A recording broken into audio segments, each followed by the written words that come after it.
الحمدللہ رب العالمین۔ اہل بیت کی بات آئی، قرآن پاک کی آیت کریمہ بھی آپ کے ذہن میں ہے، ذہن و دماغ کو حاضر کیجیے گا۔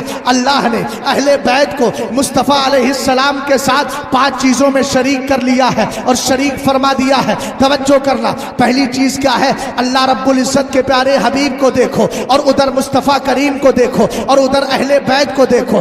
نبی علیہ السلام کی باری آئی تو اللہ نے نماز کے اندر نبی پہ سلام رکھ دیا۔ ہر مسلمان نماز پڑھتا ہے تو کہتا ہے السلام علیکہ ایھا النبی۔ یہاں جب باری آئی مصطفیٰ کی آل پر تو قرآن کی آیت بولی سلام علی الیاسین۔ اب اس کی 2 تفسیریں ملتی ہے۔ پہلی تفسیر یہ ہے الیاسین سے مراد حضرت الیاس ہے، اور ایک روایت یہ ہے کہ یہاں پر الیاسین سے مراد آل محمد بولے صلی اللہ علیہ وسلم۔ اب ادھر دیکھیں مصطفیٰ کی باری آئی، نماز میں سلام رکھا گیا، اور ادھر مصطفیٰ کی آل کی باری آئی تو مصطفیٰ کی آل پہ سلام رکھا گیا۔ ایک بات ہو گئی، اب نماز میں آگے بڑھے۔ ادھر مصطفیٰ پہ درود ہے اللہم صلی علی محمد، ادھر مصطفیٰ کی آل پر درود ہے وعلی آل محمد۔ 2 چیزیں ہو گئی۔ تیسری چیز اور سمجھیے، مصطفیٰ کریم کے لیے صدقہ لینا حرام تھا، ادھر مصطفیٰ کی آل کے لیے بھی صدقہ حرام ہو گیا۔ ہم نے کہا حرام کیوں ہے؟ سرکار علیہ السلام کے دیوانوں بزرگوں نے فرمایا انہا اوساخ الاموال، اس لیے کہ صدقے مالوں کا میل کچیل ہوتے ہیں، اور نبی پاک ہے، نبی کی آل بھی پاک ہے، ان پاک ذاتوں کے لیے ناپاک چیز کی قطعاً اجازت نہیں ہے۔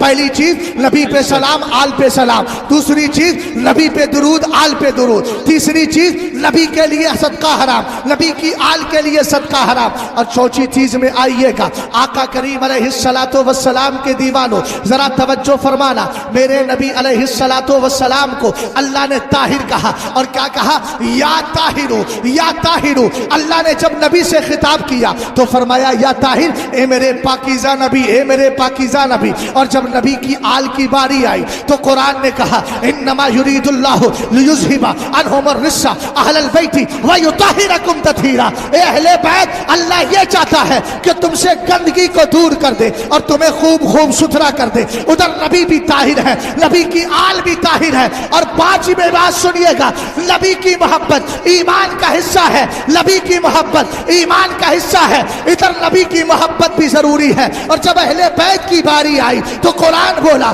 قل لا اسألکم علیہ اجرا الا المودۃ فی القربى، میں تم سے کچھ نہیں مانگتا ہوں، اگر چاہتا ہوں تو اہل بیت کی محبت چاہتا ہوں۔ ہم نے کہا سنیو قربان جاؤ، نبی کے لیے سلام ہے، نبی کی آل کے لیے سلام، نبی کے لیے درود، آل مصطفیٰ کے لیے درود، نبی کے لیے صدقہ حرام، آل مصطفیٰ کے لیے صدقہ حرام، نبی بھی طاہر، آل مصطفیٰ بھی طاہر، آقا کریم کی محبت لازم، اہل بیت کی بھی محبت لازم۔ رسول کریم علیہ السلام کے عاشق امام احمد رضا خان کہنے لگے اے کیا بات رضا، اس چمنستان کرم کی زہرا ہے کلی جس میں حسین اور حسن۔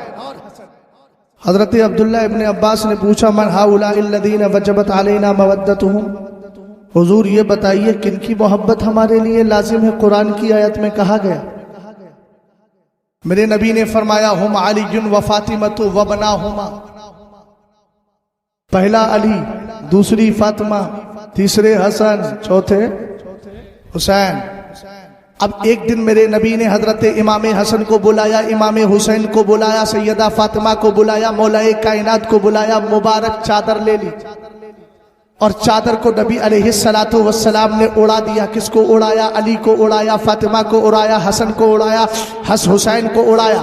توجہ فرمائیے گا، یہاں چادر اڑائی ہے، اب پیچھے پلٹ کے جائیے، میری اور آپ کی ماں حضرت عائشہ صدیقہ، عائشہ صدیقہ، عائشہ صدیقہ رضی اللہ تعالی عنہا۔ حضرت عائشہ صدیقہ کا نام بار بار اس لیے لے رہا ہوں تاکہ رافضیت کے پیٹ کے اندر پوری طریقے سے پانی پیدا ہو جائے اور پتہ چل جائے ہم صرف اہل بیت ہی کا تذکرہ نہیں کرتے، ہم تو مصطفیٰ کی ازواج کا بھی تذکرہ کرتے ہیں۔ کون؟ عائشہ صدیقہ رضی اللہ تعالی عنہا، جن کے لیے آج کا رافضی چیخ کے کہتا ہے امیر معاویہ نے گڈھے میں ڈال کے ان کو معاذ اللہ مار دیا تھا۔ ہم نے کہا ابے کمبختو کب تک جھوٹ بولتے رہو گے؟ رات بھی میں رد رافضیت کر رہا تھا اور چاروں طرف سے رافضیوں کے گھر تھے، میں نے ایک ہی جملہ بولا تھا ابے کبھی رونے دھونے سے فرصت مل جائے تو مصطفیٰ کی حدیثیں بھی پڑھ لیا کرو تاکہ تمہیں کچھ سمجھ میں آ جائے۔ توجہ فرمائیے گا کون عائشہ صدیقہ ہے؟ ایک دن حضرت عبداللہ ابن عباس ان سے ملنے کے لیے آئے. میرے نبی علیہ السلام کی زوجہ نے فرمایا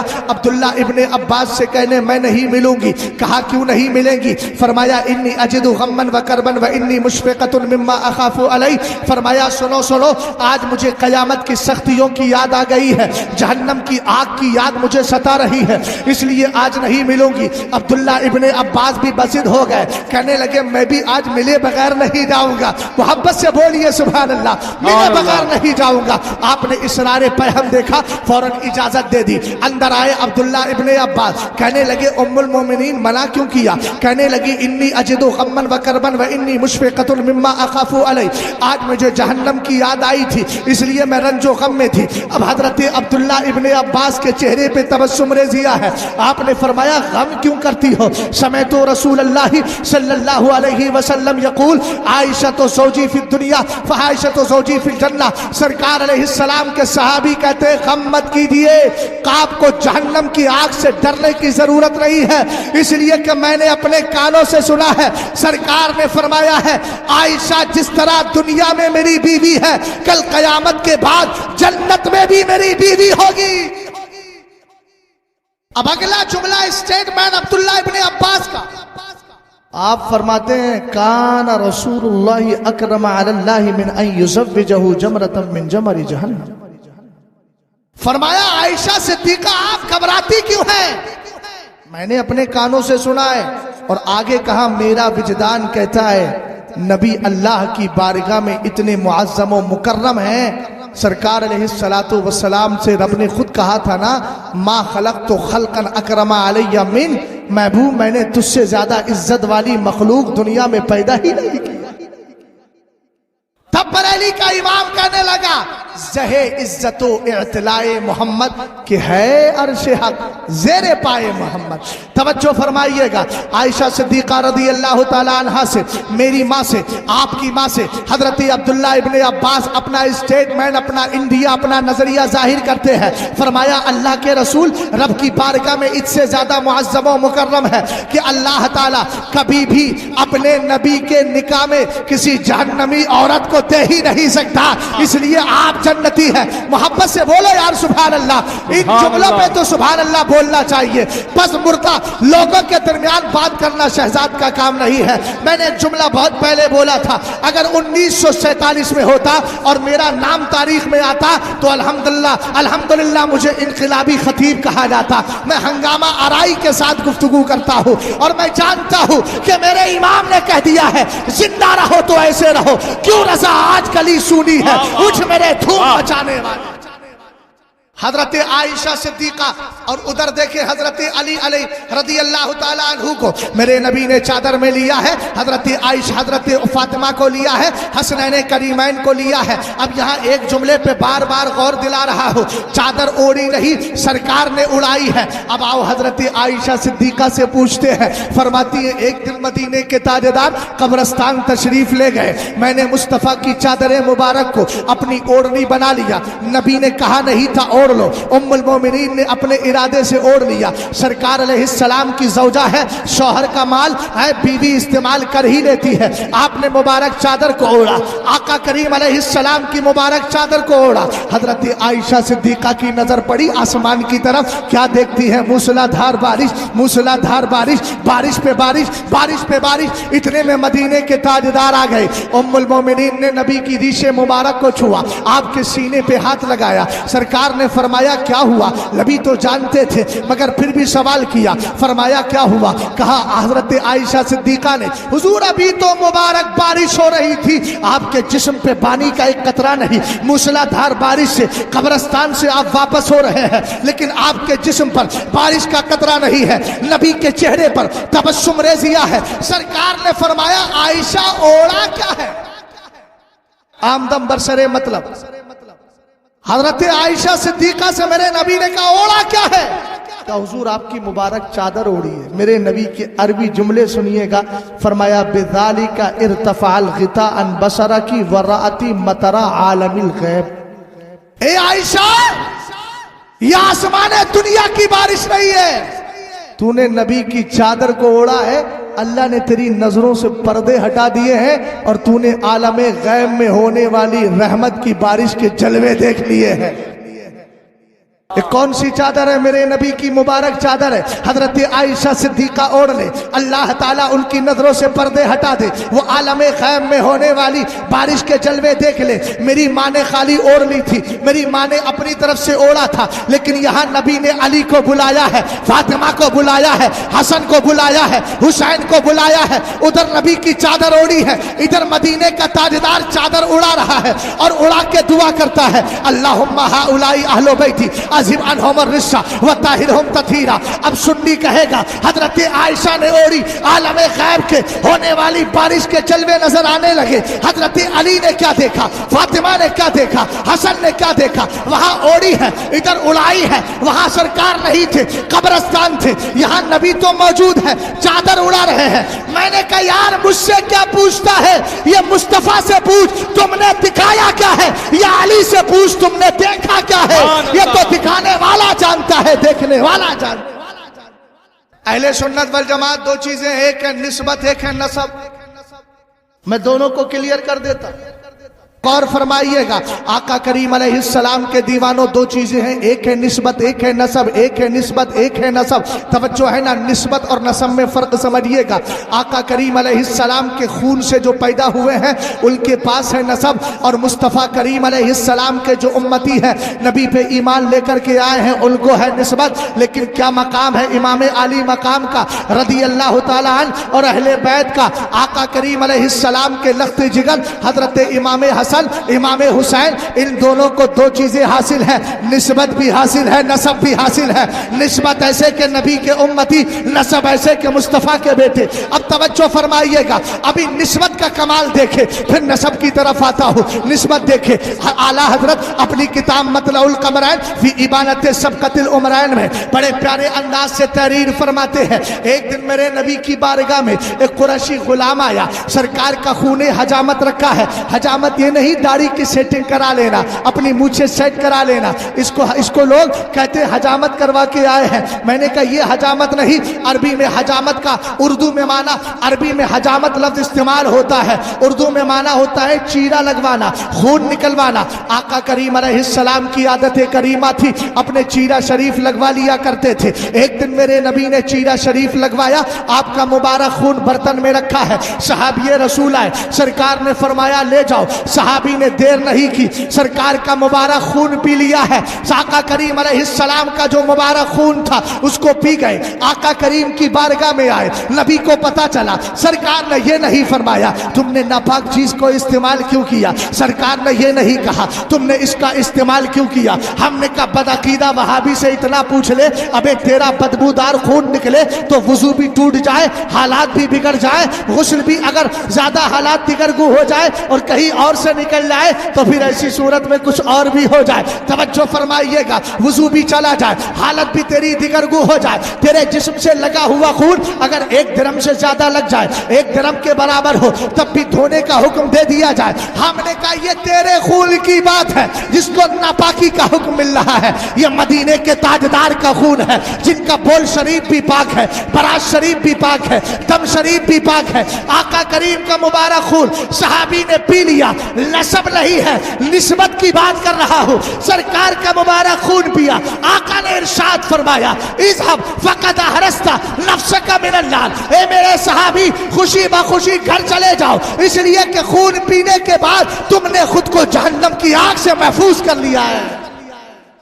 مبارک خون پی لیا۔ اب اعلیٰ حضرت جیسا عاشق مصطفیٰ، عاشق اہل بیت، آپ کو لگتا ہے حدیث بیان کر کے خاموش ہو جائے گا؟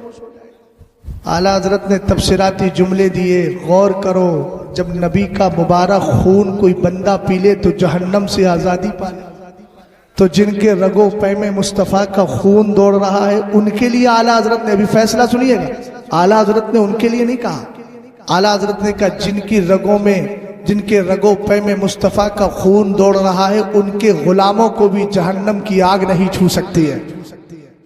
تجھ سے در سے سک سے ہے مجھ کو نسبت، میں کیوں بتاؤں غوث آدم کا مرتبہ، مجھے دیکھ، تجھ سے در سے سک سے ہے مجھ کو نسبت، ارے جب اعلیٰ حضرت رضی اللہ تعالیٰ عنہ نے نسبت کی بات آئی سیدی غوث پاک کی، تو نواسے کی نسبت پر اعلیٰ حضرت فخر کرے اور بڑے پیارے انداز سے کہے دل عبس خوف سے پتہ سا اڑا جاتا ہے، پلہ ہلکا سہی بھاری ہے بھروسہ۔ ہم تو نسبت والے ہیں نا، بولو بولو، ہم نسبت والے ہیں۔ اب نسبت کی بات آ گئی، اس نسبت پر زیادہ تفصیل نہیں کروں گا، نسب کی طرف آئیے۔ آقا کریم علیہ السلام کے دیوانوں، نبی کا نسب کتنا پاکیزہ ہے، توجہ کرنا۔ پہلے قرآن کی آیت پڑھیں، فَإِذَا نُفِخَ فِي الصُّورِ فَلَا أَنْسَابَ بَيْنَهُمْ۔ جب قیامت کے دن سور پھونکا جائے گا، برکاتی ٹوپی کے دولہ ذرا توجہ فرمائیے میری طرف، کیا کہا قرآن نے؟ فَإِذَا نُفِخَ فِي الصُّورِ، جب سور پھونکا جائے گا، فَلَا أَنْسَابَ، تو قیامت کے دن تمہارے نسب باقی نہیں رہیں گے، تمہارے رشتے باقی نہیں رہیں گے، حالات دگرگو ہو جائیں گے۔ اب آیت کریمہ اتری، کچھ کے ذہن میں یہ خیال آیا انساب نسب کی جمع ہے، ہو سکتا ہے نبی کا نسب بھی قیامت کے دن ٹوٹ جائے۔ آقا کریم علیہ السلام نے بلال حبشی سے کہا، یہ بھی اعلیٰ حضرت کی کتاب مطلع القمرین میں موجود ہے، میرے نبی نے ارشاد فرمایا بلال نماز کے لیے ندا دو۔ نماز کی اذان دی گئی، آقا کریم نے نماز پڑھائی، مصلی سے آپ منبر پر آئے اور میرے سرکار نے صحابہ سے فرمایا ما بال اقوام یزعمون ان قرابتی لا تنفع کل سبب ونسب تنقطع یوم القیامہ الا سببی ونسبی فإنها موصولة فی الدنیا والآخرہ۔ مدینے کے تاجدار فرماتے ہیں ان لوگوں کو کیا ہو گیا ہے جو یہ کہتے ہیں کہ قیامت کے دن نبی کی رشتہ داری کام نہیں آئے گی، نبی کی قرابت کام نہیں آئے گی۔ ارے کیا ہو گیا انہیں جو یہ کہہ رہے ہیں؟ حالانکہ قرآن کیا کہہ رہا ہے؟ سور پھونکی جائے گی تو رشتے فلا انصابہ، تو یہ رشتے ٹوٹ جائیں گے، رشتے کام نہ آئیں گے۔ لیکن نبی نے کیا فرمایا؟ ان لوگوں کو کیا ہو گیا جو یہ کہتے ہیں کہ میری قرابت کام نہیں آئے گی؟ فرمایا سنو، کلو سبب ونسب تنقطع یوم القیامہ، قیامت کے دن ہر رشتہ، ہر نسب، ہر رشتہ، سبب سے مراد رشتہ ہے، ہر رشتہ، ہر نسب قیامت کے دن ٹوٹ جائے گا، ختم ہو جائے گا، رشتے ختم ہو جائیں گے۔ لیکن فرمایا الا سببی ونسبی، لیکن میرا رشتہ باقی رہے گا، میرا نسب باقی رہے گا۔ سرکار نے فرمایا الا سببی ونسبی، مگر میرا رشتہ اور میرا نسب باقی رہے گا۔ ہم نے کہا آقا کیوں؟ فرمایا فإنها موصولة فی الدنیا والآخرہ، اس لیے کہ میرا رشتہ اور میرا نسب دنیا میں بھی جڑا ہے، آخرت میں بھی جڑا ہوا ہے۔ قرآن پاک کی آیت کریمہ آپ نے 16ویں پارے میں پڑھی ہوگی، وَكَانَ أَبُوهُمَا صَالِحًا۔ قوم بنی اسرائیل میں ایک بندہ، دو غلام، دو بچے تھے، یتیم تھے، حضرت خضر حضرت موسیٰ کا بستی سے، ذرا دھیان دینا بھائی، حضرت موسیٰ حضرت خضر کا واقعہ آپ نے سنا ہوگا، ایک بستی سے گزرے، کھانے کے لیے کہا فَأَبَوْا أَن يُضَيِّفُوهُمَا، انہوں نے کہا کھانا نہیں کھلائیں گے، مہمان نہیں بنائیں گے۔ آگے بڑھے، حضرت خضر نے دیکھا دیوار ٹک رہی تھی، آپ نے اس کو سیدھا کر دیا، جب سیدھا کیا فَأَقَامَهُ، آپ نے سیدھا کر دیا، جب سیدھا کیا تو حضرت موسیٰ نے کہا تم نے سیدھا کیوں کیا؟ کہا کہ سنیے وَأَمَّا الْجِدَارُ فَكَانَ لِغُلَامَيْنِ يَتِيمَيْنِ فِي الْمَدِينَةِ وَكَانَ تَحْتَهُ كَنْزٌ لَهُمَا وَكَانَ أَبُوهُمَا صَالِحًا۔ کہا یہ دیوار تو یتیم بچوں کی تھی، ان کے نیچے خزانہ تھا، گر جاتی خزانہ ختم، لوگ لوٹ کے لے جاتے، اور اس کے بعد ان بچوں کی پرورش کیسے ہوتی، ان کو کس طریقے سے آگے چل کے آسانی ملتی۔ حضرت خضر نے کہا میں نے اس لیے کر دیا، دیوار کو سیدھا کیا کیوں؟ کہا اس لیے کیا کہ ان کا دادا نیک تھا۔ بس اس جملے کو میں سمجھانا چاہتا ہوں، ان کا دادا نیک تھا۔ اب ایک یہودی کھڑا ہو گیا اور کہنے لگا مولانا جاوید صاحب بڑکی بڑکی باتیں کرتے ہو، آؤ میرے ایک تو سوال کا جواب دو۔ بولے کیا جواب ہے، کیا سوال ہے؟ بولے سوال یہ ہے تمہارے نبی سے میرا نبی افضل۔ اب یہ بھی ہل کے رہ گئے، بے وقوف کیسی باتیں کرتا ہے۔ تلک الرسل فضلنا بعضهم علی بعض، اور اعلیٰ حضرت کو پڑھا ہے خلق سے اولیاء، اولیاء سے رسول، اور رسولوں سے اعلیٰ۔ انہوں نے کہا ایسا ہو نہیں سکتا، اللہ نے افضل الانبیاء اگر بنایا ہے۔ کہنے لگے پوری کتاب پڑھ کے آیا ہوں، تجلی الیقین بأن نبینا سید المرسلین، تو کیسے کہہ رہا ہے؟ میرے ذہن میں حدیث کا ٹکڑا بھی ہے، اولیس آتیتک افضل من ذلک کلی فلا اسکر فی موضع حتی تذکر معی۔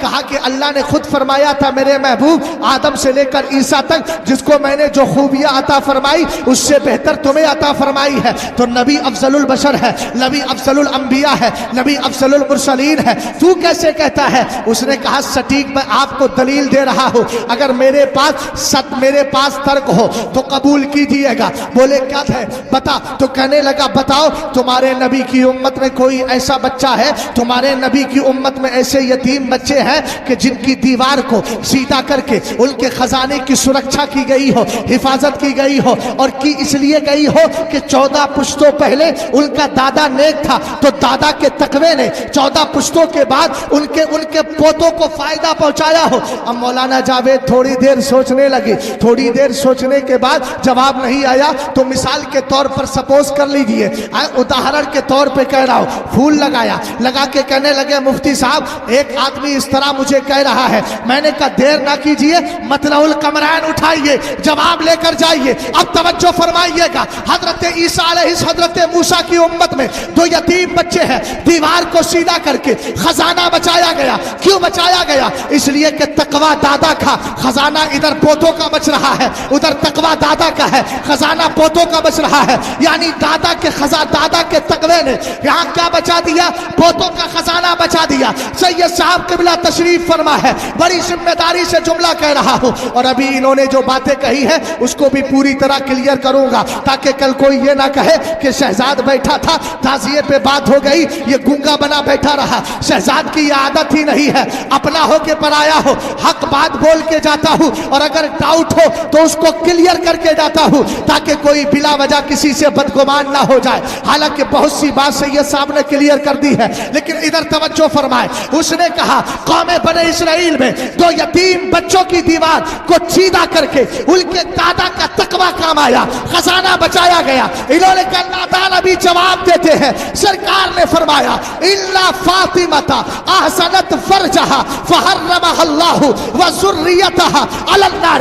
فرمایا فاطمہ نے تقوی اختیار کیا, پاک دامنی کی, تقوی اختیار کیا, طہارت کا پاس و لحاظ رکھا. طہارت فاطمہ کی ہے, تقوی فاطمہ کا ہے, پرہیزگاری فاطمہ کی ہے, نیکی فاطمہ کی ہے, صلاح فاطمہ کی ہے, فلاح فاطمہ کی ہے. لیکن آقا فرما رہے ہیں فاطمہ کے تقوی کا کمال یہ ہے اللہ نے فاطمہ کو, فاطمہ کی اولاد کو جہنم پہ حرام کر دیا ہے. ہم نے کہا قوم بنی اسرائیل میں دادا کے تقوی نے صرف خزانہ بچایا ہے, وہ بھی 2 بچوں کا, اور یہاں مصطفیٰ کی بیٹی کے تقوی نے اس کی نسل کو جہنم سے بچا لیا.